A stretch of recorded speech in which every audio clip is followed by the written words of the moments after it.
Como siempre, la Secretaría de Salud de Veracruz, presente a través de EduSalud, ya está lista para llevarnos a pues un tema, la verdad, en el que todos deberíamos estar conscientes, y no precisamente porque estemos esperando que nos suceda, simple y sencillamente porque ya es momento de que nos demos cuenta de que la inclusión social es más que necesaria.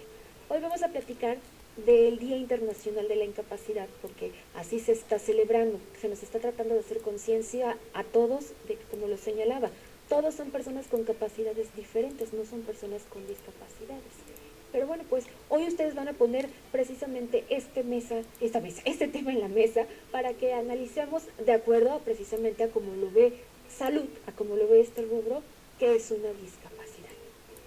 Claro, buenas tardes. Buenas tardes. Juan Carlos Fuentes, primero los voy a presentar rápidamente. Juan Carlos, bueno, es que ya son conocidos, yo sé que ya son como de casa, pero para que no se nos olvide, Juan Carlos Fuentes, Jaciel Díaz y Néstor Cabrera, bienvenidos a los tres como siempre. Gracias. Gracias, es un placer estar en esta sección, en este noticiario, y gracias por la invitación. Precisamente al hablar del Día Mundial o Internacional de las Personas con Discapacidad, debemos contemplar que todos entramos en un gran espectro de formas de ser y de aspectos de comportamiento, tanto físico, mental y emocional. Entonces, cuando vemos a alguien un poquito distinto a nosotros, muchas veces lo estigmatizamos, lo juzgamos, lo criticamos, y el día de hoy, al hacer esta conmemoración, pretendemos quitar ese tipo de estigmas, ese tipo de señalamientos.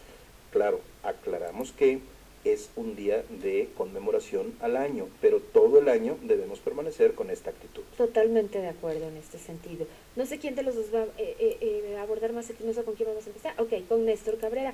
Néstor, platícanos un poco precisamente cuáles son las causas que pueden propiciar una discapacidad. Yo decía, como iniciábamos, a veces nos sentimos un poco lejanos a que yo por qué, a mí no me pasa, o yo no tengo familiares, pero no sabemos. Ojalá que nunca le tocara absolutamente a nadie, pero tampoco sabemos que en qué momento podemos tratar con una persona que requiera de nuestra ayuda. Entonces, bueno, platícanos este tema, cómo lo vas a abordar tú precisamente. Bueno, muy buenas tardes en primer lugar. Bueno, existen 4 causas principales que propician una discapacidad. El primero de ellas son los factores genéticos o características del entorno físico. Otra más es por enfermedades agudas o crónicas y sedentarismo. Una más son las complicaciones perinatales y problemas nutricionales, y una más que tiene que ver con la violencia, los accidentes y traumatismo. Es decir, muchas se pueden, casi se pueden evitar, por lo menos podemos hacer algo para prevenirlas, ¿no? Así es, exactamente, Rosana.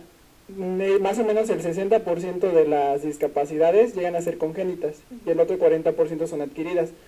De este 40%, gran parte son prevenibles porque un mayor porcentaje está relacionado a casos de violencia o accidentes de vehículos de motor. Entonces, existen medidas preventivas para poder evitar este tipo de accidentes y de discapacidades.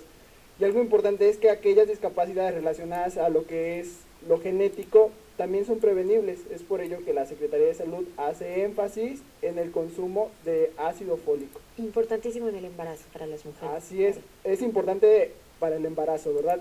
Y antes de ello. Sin embargo, existe una nueva política donde se menciona que tanto los niños como las niñas a partir de los 12 años deben consumir el ácido fólico. Y bueno, alguna de las recomendaciones que nos da la Secretaría es que por lo menos tomemos diariamente una tableta de 400 miligramos de ácido fólico. Y además lo regalan, ¿verdad? Dentro de la propia Secretaría o los centros de salud, tengo entendido que regalan los frasquitos con las pastillas para los 30 días, ¿no? Sí, por supuesto, claro que sí. Pero además, con esto que menciona Jaciel, es importante hacer mención también que nosotros como Secretaría de Salud abordamos una parte de la problemática. Claro. No queremos robarle los reflectores, no queremos suplantar las actividades de otras instituciones. Desde la perspectiva de salud y específicamente la Unidad de Educación para la Salud, pretendemos sensibilizar, apoyar para que los familiares de alguna persona con una capacidad diferente tome conciencia de esto y apoye de mejor manera al diagnóstico, al tratamiento, al acompañamiento de la persona. Claro. E incluso, ahora estamos hablando de la discapacidad. Esto es cuando lo visualizamos permanente. Pero ¿acaso no cualquiera de nosotros ha pasado por una incapacidad temporal? Claro, y de verdad una enfermedad no la puede provocar, por como supuesto. tú dices, a lo mejor es una enfermedad que nos duró una semana, 15 días, pero efectivamente, sí, de pronto ni siquiera podemos levantarnos de nuestra cama. Así es, o si nos torcemos un pie, si tenemos una lesión en una mano, si nos cayó una basura en un ojo, cualquier cosa, podemos tener una incapacidad de manera temporal que nos impide el desarrollo de nuestras actividades de manera cotidiana. Y en ese momento tenemos un proceso empático de las personas o los pacientes que sufren estas discapacidades. Fíjate, lo que estás diciendo es algo bien importante. De pronto, exactamente, no pensamos en ese tipo de discapacidad y cuántas veces una torcedura de pie nos impide caminar bien. Y a veces de verdad se cierra el mundo, cuando no podemos hacer, o de pronto te lastimas una mano y ya no puedo escribir, o la mano derecha, por ejemplo, para quienes somos diestros, ¿no?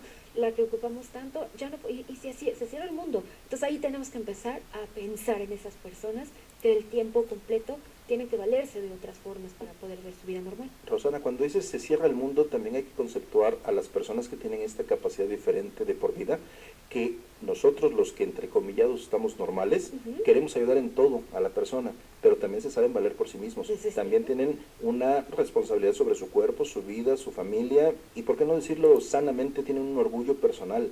Entonces, hay ocasiones en que abusamos queriendo hacerles todo prácticamente, cuando ellos se pueden valer por sí mismos. Y yo creo que además les hacemos más el favor dejándolos que ellos mismos hagan las cosas, ¿no? Porque finalmente no vamos a estar tal vez al 100% apoyándolos el día entero.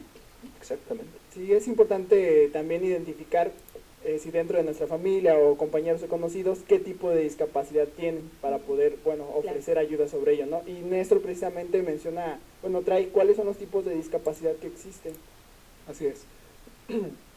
Bueno, tenemos 6 tipos. El número 1 sería la discapacidad motriz, que es el impedimento, dificultad de movilización de las personas.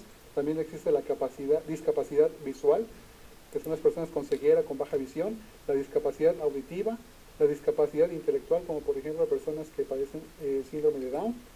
Una más, discapacidad psicológica, personas que tienen problemas emocionales como la depresión, la esquizofrenia, la bipolaridad.